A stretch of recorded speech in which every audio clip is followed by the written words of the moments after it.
गुस्सा, चिड़चिड़ापन, डर, घबराहट, झंझनाहट, कपकपाहट और ये जो आंखों में नमी है, ये कुछ और नहीं, बस विटामिन B12 की कमी है। खाया पिया करो, ठीक हो जाएगा। बस लायक है क्या? काम करने दे। पूरे हफ्ते का बवाल सिर्फ एक एपिसोड में अगर आप देखना चाहते हो तो चलिए शुरू करते हैं। Action! Dhurandhar the revenge release हो गई है दोस्तों, जिसे देखकर लोगों ने कहा, क्या कहा? मजा आया। लेकिन अक्षय खन्ना इसमें नहीं थे, इसलिए कुछ लोगों ने कहा, क्या कहा? मजा नहीं आ रहा है। लेकिन hats off to Ranveer Singh. I think अब वो वक्त गया दोस्तों जब हम सबको रणवीर को उनके ड्रेसिंग सेंस और कपड़ों की चॉइस के लिए माफ कर देना चाहिए, क्योंकि आरी आरी करते हुए लैरी वैरी फूक दी भाई साहब ने। समझा भाई? तू समझा? हाँ। नहीं, तू समझा नहीं। धुरंधर रिवेंज का रन टाइम 3 घंटे 55 मिनट का। अगर आप नाइट शो देखने जा रहे हैं तो सूसू पोटी घर से करके जाएं, डिनर जरूर खा लें, वरना सीधे ब्रेकफास्ट के टाइम पे बाहर आएंगे। बाकी ऐसे लोगों से भी 1 किलोमीटर का फासला बनाकर रखें जो धुरंधर का स्पॉइलर दे रहे हैं। एक बार को आस्तीन में सांप पाल लेना, लेकिन ऐसे लोगों से दोबारा दोस्ती मत करना। कैसे कैसे लोग रहते हैं यार यहाँ पर। और जो लोग धुरंधर का स्पॉइलर दे रहे हैं उनको देखकर पता चलता है कि जो कीड़ा होता है ना, वो सिर्फ फल और सब्जी में नहीं होता, वो लोगों की पर्सनालिटी में भी होता है। Are you comedy me? Dhurandhar 2 में एक सीन जिसमें आदित्य धर ने सिलेंडर में ब्लास्ट करवाया है। आज सिलेंडर की क्राइसिस भी है। देख रहे हो पीक डिटेलिंग। शाबाश बेटा। इंडिया भी इस समय एलपीजी क्राइसिस से जूझ रहा है। प्रॉब्लम यह भी है कि मोमोज वालों ने पर प्लेट 20 रुपए बढ़ा दी। ट्रंप चाचा दुनिया के पहले ऐसे प्रेसिडेंट बन गए जिन्होंने सिर्फ अपने देश में नहीं पूरी दुनिया में महंगाई बढ़ा दी। कभी कभी गोलमाल भी हो जाता है। चलिए अब आपको नॉर्थ कोरिया लिए चलता हूं। सॉरी, वहां जा नहीं सकते, वहां की खबर बताता हूं। किम जोंग उन ने 2026 का north Korea parliament election 99.93% vote के साथ जीत लिया। इतना तो मेरा साबुन कीटाणु मारने का दावा भी नहीं करता जितना भाई को वोट मिल गया। बस मुझे उन 0.07% लोगों की चिंता अंदर ही अंदर खाए जाएगी। यूएस इंटेलिजेंस की तुलसी गबार्ड ने कहा है कि पाकिस्तान का जो न्यूक्लियर वेपन है वो अमेरिका के लिए भी खतरा है। एक मिनट, मैं तुलसी मैडम से कहना चाहता हूं, मैडम आप चिंता मत करो, हम पाकिस्तान के पड़ोसी हैं, आपको डरने की जरूरत नहीं है। ये लोग घंटा कुछ नहीं उखाड़ सकते। ये लोग ज्यादा से ज्यादा क्या करेंगे पता है? 6-0 की या तो फेक न्यूज फैला सकते हैं या फिर बुमराह को छक्के मारने के बाद डॉक्यूमेंट्री बना सकते हैं। ये उनका मैक्स है। That's it. ये बड़ी अच्छी बात कही आप। डॉक्यूमेंट्री बनने से याद आया कि T20 वर्ल्ड कप जीत लिया इंडिया ने और इसके बाद वर्ल्ड कप विनिंग कप्तान सूर्य कुमार यादव का इंटरव्यू हुआ। उनसे यह बोला गया कि T20 को आपने कैप्टन बन के जीत लिया, ओडीआई में सक्सेसफुल नहीं हो पाए।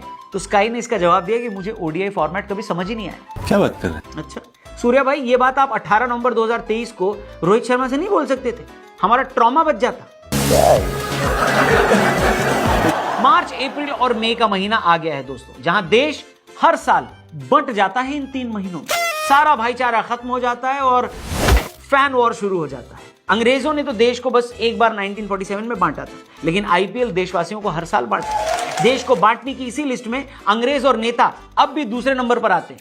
पहले नंबर पर आईपीएल ही है। बात तो सही है। आईपीएल में ईशान किशन को हैदराबाद का स्टैंड इन कैप्टन भी बनाया गया क्योंकि पैट कमिंस इंजर्ड है। आप लोगों ने नोटिस किया होगा दोस्तों कि 19 नवंबर 2023 के बाद से कमिंस का टाइम अच्छा नहीं चल रहा। 24 का T20 वर्ल्ड कप आदमी हारा, 2024 का आईपीएल फाइनल हार गया, 2025 का WTC भी फाइनल हार गया, उसके बाद से इंजर्ड ही चल रहा है। सही कहा था किसी ने, जिसने इंडियन क्रिकेट फैंस को सताया उसने रिक्शा चलाया। आईपीएल में सीएसके की तरफ से खेल चुके सैम बिलिंग्स ने एक पॉडकास्ट में यह खुलासा किया है कि धोनी अपने साथ एक शीशा मैन यानी हुक्का बनाने वाला लेकर चलते हैं। क्या बात कर रहे हैं? और ये आदमी धोनी के लिए हुक्का सेट करता है। इससे ये पता लगता है, पता क्या साबित होती है बात? ये कि इरफान पठान झूठ बोल रहे थे कि जो धोनी का हुक्का सेट करता है वो टीम में आता है। सच तो ये है कि हुक्का सेट करने के लिए ऑलरेडी अलग से आदमी रखा है धोनी ने। क्या बढ़िया था गुरु। वैसे आप लोगों ने नोटिस किया होगा शीशा में कितने लेटर्स होते हैं? सलफ और काश ईरान में भी 4 की जगह 7 लेटर होते। धोनी भाई उसको भी संभाल लेते, क्योंकि डोनाल्ड ट्रंप से तो मामला संभल ही नहीं रहा। ट्रंप पूरी तरह से फंस चुके हैं। स्ट्रेट ऑफ हॉर्मुज खुलवाने के लिए उन्होंने ग्रेट ब्रिटेन से मदद मांगी थी, लेकिन ब्रिटेन ने मना कर दिया और यह साबित कर दिया कि ब्रिटेन वाकई में ग्रेट ब्रिटेन है। लेकिन फिर भी मैं कहना चाहता हूं, ब्रिटेन वालों तुम लोग ग्रेट होगे, लेकिन नोएडा ग्रेटर है और रहेगा। ग्रेटर नोएडा जिंदाबाद। स्ट्रेट ऑफ हॉर्मुज में शिप्स फंसी हुई हैं, उनको निकलने का रास्ता ही नहीं मिल रहा है। पता नहीं लोग उसको भी स्ट्रेट ऑफ हॉर्मुज क्यों बुला रहे हैं, उसको भी नाम बदल के बेंगलुरु की रोड क्यों नहीं रख देते। अटके हुए सब। मस्त जोक मारा डोनाल्ड ट्रंप सत्ता में MAGA मागा का नारा लगाकर आए। MAGA यानी मेक अमेरिका ग्रेट अगेन। लेकिन जिस तरह से ईरान में उन्होंने पड़ी लकड़ी उठाई है, उसको देखकर लग रहा है कि अब इस नारे का फुल फॉर्म है मेक अमेरिका गरीब अगेन। बहुत खर्चा हो गया इस वॉर में। देखिए, अमेरिका की पॉलिटिक्स में एक फ्रेज है टाको, इसका फुल फॉर्म है ट्रंप ऑलवेज चिकन्स आउट। अगर संदर्भ प्रसंग सहित व्याख्या करी जाए तो इसका मतलब यह है कि डोनाल्ड ट्रंप अत्यंत ही बड़बोले किस्म के इंसान हैं, जो डिप्लोमेसी के आधार पर नहीं बल्कि मूड स्विंग के आधार पर फैसला लिया करते हैं और बयान भी दिया करते हैं। Saudi Arabia burning, and they weren't hit. It was all AI based. Terrible. It's terrible. कभी उनको पाकिस्तान पसंद नहीं आता तो कभी वो आसिम मुनीर को हफ्ते में 4 दिन व्हाइट हाउस में बिठाकर खाना खिला रहे होते। कभी वो अपने मन से कहते कि पूरी दुनिया रूस से तेल ना खरीदे, और कभी वो दुनिया को रूस से तेल खरीदने के लिए गिड़गिड़ा रहे होते। यहां तक कि अपने सबसे फेवरेट एलाई इजराइल, जिसके लिए अमेरिका ये लड़ाई लड़ रहा है, इस हफ्ते डोनाल्ड ट्रंप उससे भी नाराज हो गए क्योंकि नेतन्याहू ने अमेरिका से बिना पूछे ईरान के गैस रिजर्व पर हमला कर दिया था। ट्रंप ने अपने सोशल मीडिया अकाउंट से इजराइल पर भी नाराजगी दिखा दी। मतलब जब आदमी इतना वॉलेटाइल होता है, जिसका कोई स्टैंड नहीं होता, तब वो अपने स्टैंड से कभी भी पलट सकता है। और इसीलिए अमेरिका की राजनीति में कहा जाता है ट्रंप ऑलवेज चिकन्स आउट, यानी ट्रंप अपने फैसले से पलटेगा जरूर और हमेशा पलटता है। इसका एक उदाहरण देखने को मिला जब ट्रंप ने इंडिया पर 50% टैरिफ लगा दिया था, ये बोलते हुए कि इंडिया को तो हम देख लेंगे। लेकिन फिर जो हुआ वो देखा नहीं गया उनसे, और अंत में जब डील हुई तो टैरिफ अपने आप 50% से 18% पर आ गया, यानी यहां भी टाको हो गया। और अब तो ट्रंप की जिंदगी का सबसे बड़ा टाको होने वाला है, क्योंकि ईरान ने अकेले दम पर दुनिया के सबसे बड़े सुपर पावर को घुटनों पर ला दिया। ईरान पर जब अमेरिका ने हमला किया होगा तब सपने में भी नहीं सोचा होगा कि ये डोनाल्ड के करियर का पॉलिटिकल सुसाइड साबित हो सकता है। इजराइल के कहने पर अमेरिका इस जंग में कूद तो गया, लेकिन उसके बाद से डोनाल्ड ट्रंप के जीवन में शांति नहीं है। सबसे पहले ट्रंप पर आरोप लगा कि उन्होंने ईरान के स्कूल पर अटैक किया, जहां पर 160 बच्चियों की मौत हो गई। ट्रंप ने इस बात से साफ इनकार किया, लेकिन 21वीं सदी में तो जब लोग भूसे से सुई ढूंढ लेते हैं, तो ये ढूंढना भी बिल्कुल मुश्किल नहीं था कि हमला अमेरिका ने करवाया या नहीं। और फैक्ट चेक में जब ये वीडियो सामने आई कि जिस मिसाइल से स्कूल पर हमला हुआ था, वो मिसाइल तो दुनिया में सिर्फ अमेरिका के पास है, तो ट्रंप की पोल खुल गई। एप्स्टीन फाइल्स केस में फंसे डोनाल्ड ट्रंप एक और दफे छोटी बच्चियों के कत्ल के जिम्मेदार बताए गए, लेकिन ये तो ट्रंप की पहली बेइज्जती थी। इसके बाद लगातार सीक्वल ऑफ इवेंट्स ऐसे हुए जिसे देखकर ट्रंप अब खुद रात को सोने से पहले सोचते होंगे कि किस घड़ी नक्षत्र में मैंने ईरान पर हमला करने की सोची भाई साहब है। देखिए, ये बात तो हम आपको पहले ही बता चुके कि ईरान का केस वेनेजुएला वाला बिल्कुल नहीं होने वाला था। ट्रंप को वेनेजुएला में जो सक्सेस मिली, उसके बाद उन्होंने सोचा कि यही सक्सेस ईरान में रिपीट करी जा सकती है। लेकिन हमने आपको पहले ही बताया था कि ईरान की जनता भले ही अपनी रिजीम से परेशान हो, लेकिन इसका मतलब ये नहीं है कि वहां की जनता डोनाल्ड ट्रंप और इजराइल की पपेट गवर्नमेंट के लिए तैयार हो जाएंगे।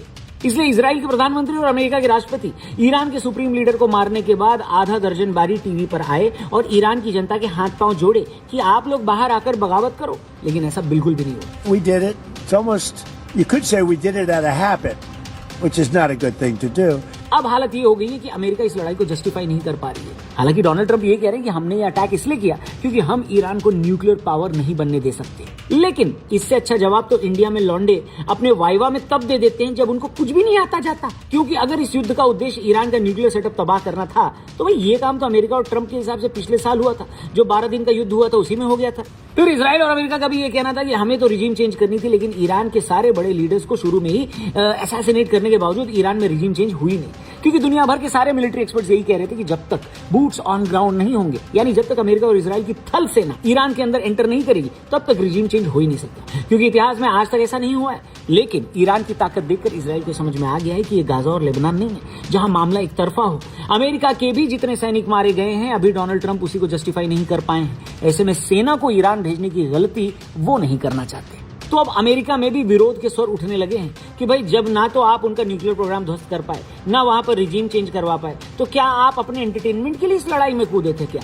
यानी ट्रंप चारों तरफ से घिर चुके हैं और सवाल बस एक ही पूछा जा रहा है कि ओ चाचा ट्रंप, जब अंदर नहीं था कूदा तो ईरान में काहे को कूदा? क्योंकि अमेरिका के लिए भले ये तेल की लड़ाई हो, इजराइल के लिए भले ये टेरिटरी एक्सपांड करने की लड़ाई हो, लेकिन ईरान के लिए ये लड़ाई उनके सर्वाइवल की थी। वर्षों से ईरान पर सैंक्शन लगे होने के बावजूद ईरान ने अपना मिसाइल प्रोग्राम इतना बेहतरीन डेवलप किया कि दुनिया की 2 सुपर पावर हिला नहीं पाई उसे।